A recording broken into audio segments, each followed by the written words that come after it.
Existe um conceito na neurologia chamado memória primal, a capacidade de lembrar dos primeiros instantes de vida. O parto, a luz, o frio, o medo, a dor.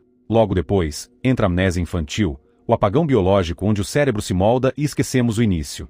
Comigo, o processo começou igual. A luz, o frio, o medo. Mas a dor e a fome continuaram. E o apagão nunca veio. Tenho a memória perfeitamente nítida daquela caverna. O estalar da fogueira, o pavor do escuro, a pele molhada. Minhas lembranças não têm cortes. Aquilo aconteceu há aproximadamente 220 mil anos. Sim, eu sou imortal. Tenho registro de cada fato da minha longa existência na Terra. Após a profusão desses sentimentos iniciais, o instinto animal e visceral de sobrevivência se fez forte. Inconscientemente, uma herança genética tomou o controle absoluto do meu corpo, o choro. Um choro que ecoou no vazio do tempo.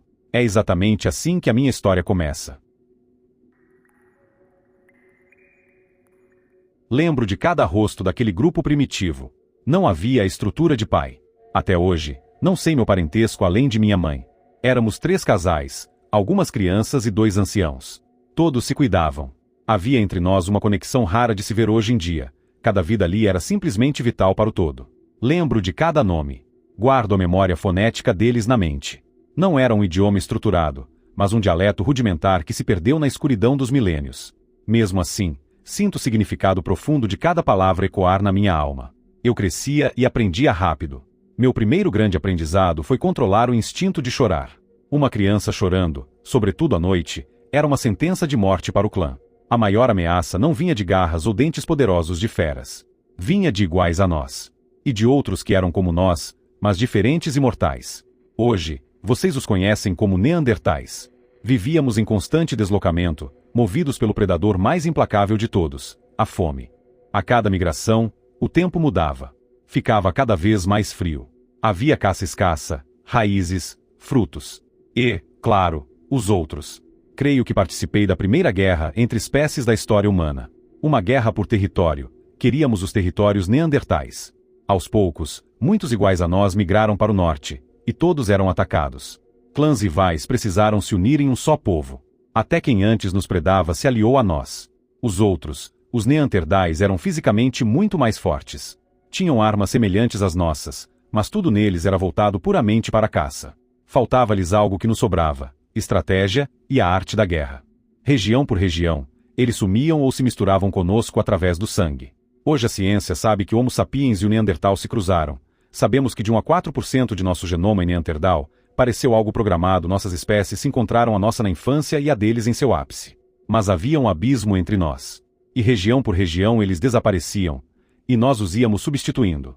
Enquanto mais de nós chegavam e os outros sumiam, e a caça escasseava, os neandertais conheciam há milênios aquelas áreas, e migravam atrás de caça e para longe do frio, e o frio e a fome cresciam para nós. Os clãs romperam as alianças e as divisões aumentaram. Grupos menores, como o meu, migraram para o norte extremo em busca de segurança. Eu tinha entre 7 e 8 anos de idade. Quanto mais avançávamos, mais a caça sumia. Sempre a fome, e um frio cada vez mais implacável, e tudo foi rápido demais. Sabíamos a hora de migrar observando os pássaros e animais. Não conhecíamos aquela região, mas sabíamos ler o tempo, mas aquilo era inédito. A mudança climática foi rápida e mortal. Em um dia, o clima era ameno. No outro, a neve batia nos joelhos. Algo diferente aconteceu. Hoje sei que foi uma mudança climática radical. Talvez uma micro era do gelo, e fugir dali significava morte. Restava resistir. Encontramos uma caverna e nos abrigamos. O solo virou rocha. A caça sumiu. Havia ursos gigantes por perto, mas caçá-los exigia um grupo maior. E só restávamos nós. No primeiro ataque, conseguimos um urso velho. Garantiu alimento por dias, mas o preço foi alto. Dos 3 homens fortes do clã, sobrou apenas um. O urso abateu os outros e 2 mulheres. Uma noite, enquanto o último homem forte vigiava e lutava contra o sono, vi a anciã se levantar. Ela tirou cuidadosamente suas peles, caminhou até a saída da caverna, virou-se para mim, sorriu e desapareceu na nevasca. Eu não entendia o significado, mas aquele olhar de puro amor me deu todas as respostas. No dia seguinte, a encontramos sob a neve. Morta, com um semblante sereno. Todos compreendemos. Não era desistência, era um sacrifício. Ela ofereceu a própria carne para nossa sobrevivência. Levamos seu corpo para dentro. E um silêncio que gritava em nossas almas: decidimos não ser como os monstros que comem da própria espécie. Aceitamos nosso destino. Oramos e a sepultamos com seus pertences na caverna. Com as forças que restavam, cavamos 9 covas. E, um a um, o clã pereceu.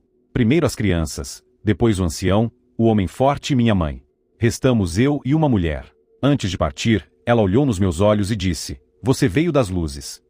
Enterrei-a 2 dias depois. Sozinho naquela caverna, descobri que eu era diferente. Sentia uma fome avassaladora, mas não perdia peso. Meus ferimentos cicatrizavam quase instantaneamente. Fiz cálculos do tempo que todos resistiram sem alimento e percebi que eu já deveria ter partido há muito tempo. Uma loucura momentânea me atingiu. Eu andava no frio congelante da noite, deitava-me na sepultura que cavei para mim, sem fogo, esperando o fim. Mas ele não vinha. Eu não entendia. Muitos acham que a imortalidade traz liberdade absoluta, mas, por experiência própria, digo que não. Não se você não tiver um objetivo.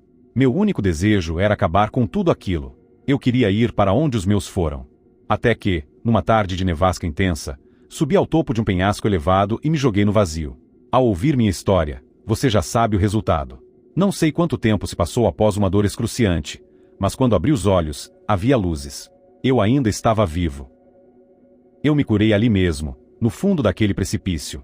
Voltei à caverna, desmoronei as pedras da entrada e lacrei o túmulo da minha família o máximo que pude. Subi numa árvore, gravei o relevo daquelas montanhas na memória e parti. Aqui, minha viagem foi pelo tempo. Vivi em isolamento absoluto por tantas eras que passei a agir como um animal. Apenas caçava. Procurava desligar a mente e deixar apenas o instinto guiar meus passos. Mas, periodicamente, via pessoas. E a cada era, elas mudavam. A cor da pele, os cabelos. Minha curiosidade foi maior que o cuidado. Aproximei-me de um grupo, mas fui descuidado. Fui denunciado e capturado por criaturas que eles tratavam como amigos, mas que na minha época eram feras, os lobos. Após um início violento, me aceitaram. Eu era uma aberração exótica para eles. Eles também eram caçadores, mas não migravam. Mantinham animais encercados e tiravam comida do chão. Meu segredo foi descoberto ali, e o medo deles me baniu. Após o banimento, não sentia mais medo. Nenhum. Nem da morte, a qual busquei algumas vezes. Descobri que o mundo era muito maior do que eu imaginava. Não queria mais viver como uma fera. Queria habitar entre meus iguais. Durante eras, viajei por lugares onde ninguém jamais pisou. Vivia isolado para proteger meu segredo e, quando todos se esqueciam de mim, eu voltava para as cidades. Queria aprender tudo. Estabelecia-me e mergulhava nos estudos. Aprendi a leitura e a escrita de vários idiomas desaparecidos. O conceito monetário me fascinou. Conheci o ouro, a prata e as pedras preciosas. Eu sabia exatamente onde essas coisas estavam caídas no chão, em locais primitivos por onde passei. A febre do dinheiro e do poder me atingiu com força. Por milhares de anos, fui um homem extremamente rico. Acumulava riquezas, escondia-as e, séculos depois, investia-as em bancos modernos. Mas essa febre passou. Percebi que o acúmulo não preenchia minha alma. O que me movia, de verdade, era o conhecimento. Faço outro salto temporal. No século XX, percebi que as ciências finalmente responderiam o que eu era. Minha biologia e meu genoma eram diferentes, evoluídos. Eu já tinha descoberto que minha imortalidade era relativa. Se a morte chegasse de forma obliterante, impedindo minhas células de se multiplicarem, seria meu fim. Não senti medo, senti na verdade liberdade, mas agora era diferente. Agora, estamos na era espacial. A humanidade quer fazer o que eu fiz no passado, migrar, que ela mesma fez, aquilo estava enraizado profundamente no DNA, e migrar iria ditar as regras de permanecer como espécie, ou perecer. As fronteiras agora são longe do nosso berço natal. Se isso não acontecer, a Terra será nosso túmulo. Nosso mundo tem prazo de validade. Havia barreiras biológicas e distâncias intransponíveis. Eu tinha a chave biológica e os recursos para financiar essa tecnologia. Criei uma empresa global e reuni as melhores mentes.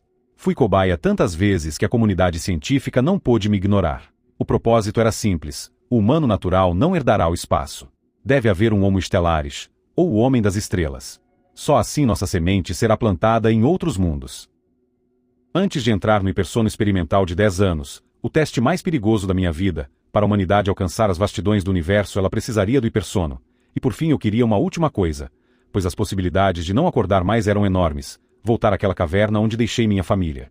Financiei inúmeras expedições arqueológicas até encontrar as coordenadas daquela região boreal, na Rússia. Foram 9 meses de ansiedade. Quando cheguei ao local isolado, ordenei expressamente que ninguém abrisse a parte aonde eles estavam sepultados. As pedras que fechavam os túmulos seriam retiradas por minhas próprias mãos. Todos eles estavam lá ainda. Reconheci suas peles e pertences. Ouvi suas vozes dentro de mim. Fiquei ali por dias, sozinho, em silêncio, buscando aquele sentimento de união que nos conectava na pré-história. A única coisa que nunca mudou em mim. Eu passei milênios sem saber para que servia a minha condição, minha dádiva ou minha maldição. Mas saí daquela caverna escura sabendo exatamente o meu papel no universo. Minha imortalidade não era para mim. Ela existia para permitir que a humanidade floresça no infinito do cosmos. Essa é minha história. Obrigado.